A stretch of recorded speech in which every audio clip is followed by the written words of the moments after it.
సనాతన ధర్మం, హిందూ ధార్మికతకు, సంస్కృతి సాంప్రదాయాలకు భంగం వాటిల్లినప్పుడు జగద్గురువులు ఆదిశంకరాచార్యులు, రామానుజాచార్యులు, మధ్వాచార్యులు, అలాగే అనేక మంది అవధూతలు, పీఠాధిపతులు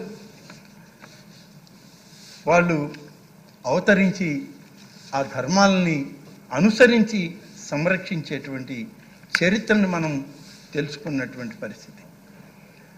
ఇంతకన్నా పెద్ద దాడులే జరిగిన రోజు, ఆ రోజు వెనకడుగు వేయనటువంటి నాయకత్వం ఇవాళ ఈ రాష్ట్రంలో మనకు ఉంది అధ్యక్ష.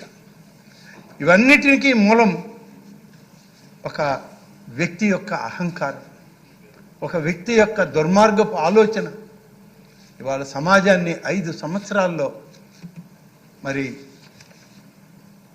వాళ్ళ జీవితాలనే అతలాకుతం చేసేటువంటి పరిస్థితులు ఏర్పడ్డాయి. అందుకే చంద్రబాబు నాయుడు గారి ఆధ్వర్యంలో, పవన్ కళ్యాణ్ గారి నేతృత్వంలో, ప్రధానమంత్రి గారి యొక్క ఆధ్యాత్మిక సూచనలతో దేవాలయాల పవిత్రతకు ప్రతిష్టను కాపాడుతూ సనాతన హిందూ ధర్మాన్ని చైతన్యపరుస్తూ ముందుకు సాగుతుంది మన రాష్ట్ర ప్రభుత్వం అనేటువంటి దానిలో ఏమాత్రం కూడా మనకి అనుమానం లేదు అధ్యక్ష. యువత పెడత్రోవ పట్టకుండా చక్కని దిశానిర్దేశం కోసం పాఠశాల, కళాశాల స్థాయిల్లో కూడా, గతంలో అయితే బహుశా మీరు చదువుకున్న రోజుల్లో కానీ, మేము ఎలిమెంటరీ స్కూల్లో చదివే రోజుల్లో కానీ పౌరాణిక చరిత్రల పుస్తకాల్లో ఉండేవి అధ్యక్ష.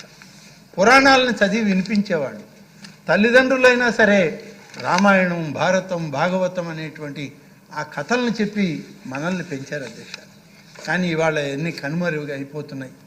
నేను సోదర లోకేష్ గారిని కోరుకునేది, తిరిగి వీలైతే కొన్ని అయినా ప్రధానమైన అంశాలు మనం వాడేటువంటి తెలుగు భాషలో రేపటి తరానికి, ఇప్పుడు ఉన్నటువంటి విద్యార్థి లోకానికి ఇటువంటి కథల్ని మనం చెప్పగలిగితే, అందులో నీతిని బోధించగలిగితే ఒక రకమైనటువంటి సన్మార్గానికి మనం రేపటి తరానికి దారి చూపినగా వాళ్ళం అవుతామని చెప్పి నేను సోదరులు విద్యాశాఖ మంత్రి గారైన నారా లోకేష్ గారికి కూడా విజ్ఞప్తి చేస్తూ ఉన్నాను అధ్యక్ష.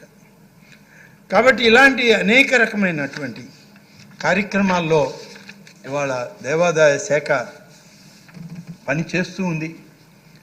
గతంలో ఆంధ్రప్రదేశ్గా మారిస్తే కూటమి ప్రభుత్వం ఇవాళ ప్రధానమంత్రి నరేంద్ర మోడీ గారు, ముఖ్యమంత్రిగా నారా చంద్రబాబు నాయుడు గారు, ఉప ముఖ్యమంత్రిగా శ్రీ పవన్ కళ్యాణ్ గారి ఆలోచనలతో, వాళ్ళ యొక్క సూచనలతో ఆధ్యాత్మిక ఆంధ్రప్రదేశ్గా, స్వర్ణాంధ్రప్రదేశ్గా తీర్చిదిద్దేందుకు కృత నిశ్చయంతో ఈరోజు దేవాదాయ శాఖ పనిచేస్తుందని చెప్పి నేను మీకు ఈ సందర్భంగా తెలియజేస్తున్నాను అధ్యక్ష.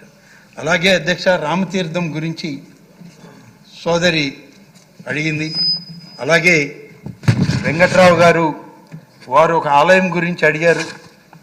నేను ఈ సందర్భంగా తెలియజేస్తున్నాను అధ్యక్ష, రామతీర్థంలో తిరిగి రేపు శ్రీరామనవమికి ప్రభుత్వ కార్యక్రమాలు నడిపించడంలో కానీ, ఆ ఆలయాన్ని పూర్వ వైభవానికి తీసుకురావడంలో కానీ ఇవాళ మన కూటమి ప్రభుత్వం పూర్తిగా నిశ్చయించుకొని పనిచేస్తూ ఉన్నాం. ఎలాంటి ఇబ్బంది జరగదు అని చెప్పి నేను ఈ సందర్భంగా తెలియజేస్తున్నాను అధ్యక్ష. అవన్నీ కొన్ని దురదృష్టకర సంఘటనలు గతంలో జరిగాయి అధ్యక్ష. అవి మళ్ళీ మళ్ళీ చెప్పుకున్నా కూడా బహుశా అది మనకు కూడా అంత మంచిది కాదు. తర్వాత దేవాలయ సంస్థల భూముల గురించి మాట్లాడారు అధ్యక్ష సోదరులు. దాదాపు 4,67,000 ఎకరాల భూమి ఇవాళ దేవాదాయ శాఖ పరిధిలో ఉంది అధ్యక్ష. అలాగే